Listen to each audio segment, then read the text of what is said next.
Okay, so we're going to read the beginning of section 4 in chapter 6 of Joseph Campbell's Primitive Mythology. This is again on shamanism. Section 4 is entitled The Fire Bringer. One day runs a North American tale. As Old Man was walking in the woods, he chanced upon something very queer. There was a bird sitting on the limb of a tree, making a strange noise, and every time it made this noise, its eyes would go out of its head and fasten to the tree. Then the bird would make another kind of noise, and the eyes would come flying back to their places. "Little brother," said Old Man, "teach me how to do that." "If I show you," the bird replied, "you must not let your eyes go out of your head more than 3 times a day. You will be sorry if you do." "Little brother, just as you say. The trick is yours, and I will listen."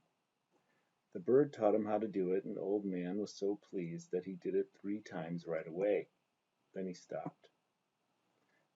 But presently he felt very much that he wanted to do it again, and after hesitating for some time, but still feeling that he wanted to do it, he said to himself, "Why did he tell me to do it only 3 times? That bird has no sense. I will do it again." And so he made his eyes go out a 4th time, but now they would not come back.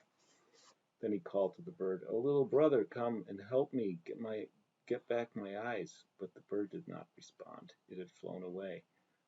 Old Man felt over the tree with his hands, but could not find his eyes, and he wandered about that way for a long time, crying and calling to the animals for help. Now a certain wolf, perceiving that Old Man was blind, began to tease him and to make fun of him. The wolf had found a dead buffalo, and taking a piece of meat which had begun to rot and smell badly, he would hold it close to Old Man. "I smell something dead," Old Man would say. "I wish I could find it. I am nearly dead with hunger." And he would feel around for the meat, and the wolf would then jerk it away. Once, however, when the wolf was up to his trick, Old Man chanced to catch hold of him, and plucking out one of his eyes, put it into his own head. Whereupon he could see, and he recovered his eyes, but he never again could do the trick the little bird had taught him. Another day, as Old Man was traveling about the prairie, he overheard some very queer singing. He had never heard anything like it before, and looked around to learn where it came from. At last he spied a circle of cottontail rabbits singing and making medicine. They had built a fire, and having collected a lot of red-hot ashes, would lie down in these and sing, while one of their number covered them up.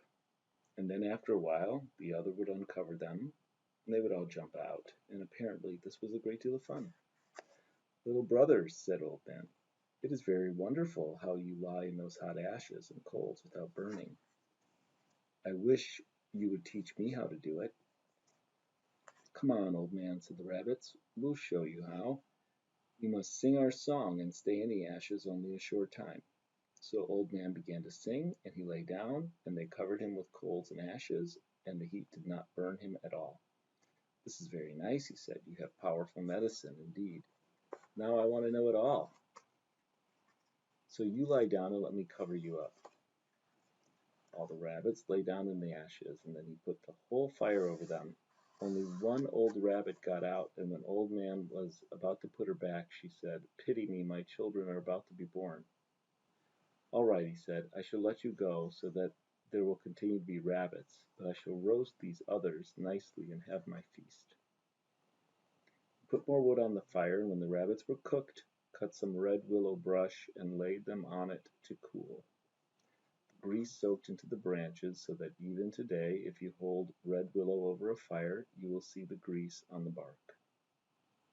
You can see, too, that ever since the rabbits have a burnt place on their backs, where the one that got away was singed.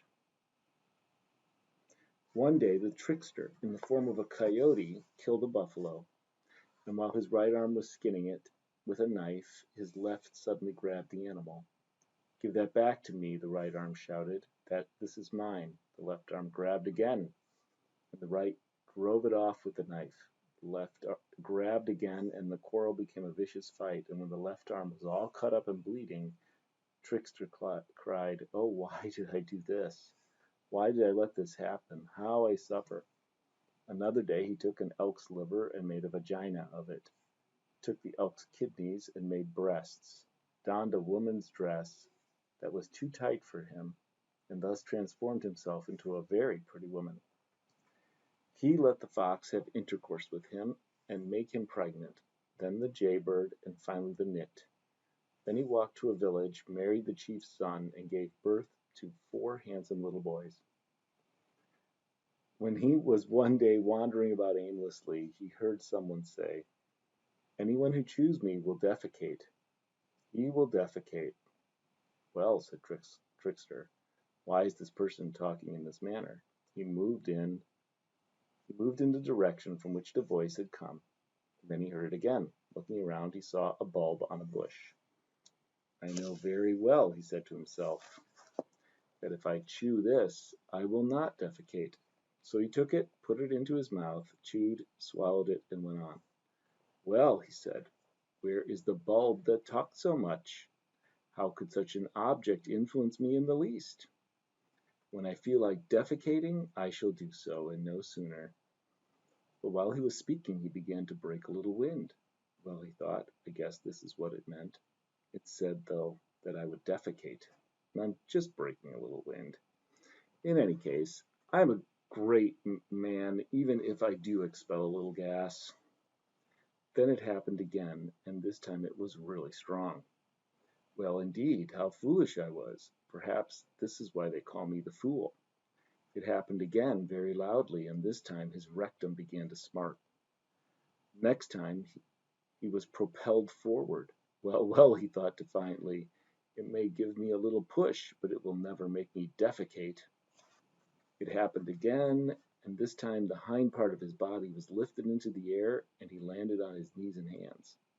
"Well, just go ahead, do it again," he cried, "do it again." It did, and he went far up into the air, landing flat on his stomach. He began to take the matter seriously. He grabbed a log. Both he and the log were sent into the air. Coming down, the log was on top, and he was nearly killed. He grabbed a poplar tree. It held, but his feet flew into the air and nearly broke his back. Next, the tree came up by the roots. He grabbed a large oak tree. This held, but again his feet flew into the air. Trickster ran to a village and contrived to have all the lodges piled on top of him, together with the people, dogs, and everything else. His explosion scattered the camp in all directions, and the people coming down shouted angrily at each other, while the dogs howled. Trickster just laughed. He laughed at them until his insides were sore. But then he began to defecate. At first it was only a little, but then a good deal, and then so much that he had to begin climbing a tree to keep above his excrement. He went on up higher, higher, and reached the top, where he slipped, fell, and came out of the bottom of the pile, covered and blinded by his own filth. That's where we'll stop for now. Hope you enjoyed the story of Trickster.